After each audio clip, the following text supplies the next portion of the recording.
Hey guys, my name is Elijah, and in this tutorial I will show you how to change background in Google Slides. So it's pretty simple. Here I have this background, I want to change it. So you can delete it right away. So click on it, make sure it is selected with this blue line and press backspace. This will delete your background. Here there is no background right now, so easily you can click on here, change background. And you can go over to color, so choose a color that you want, let's say orange. Then you can choose even an image, or you can reset back to the original theme. So I'll go back to orange and then press done.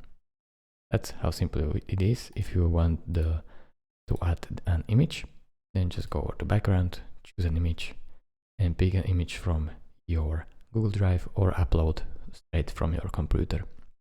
Thank you guys for watching. If this video was helpful to you, consider subscribing and liking this video, and I will see you in the next tutorial. Bye bye.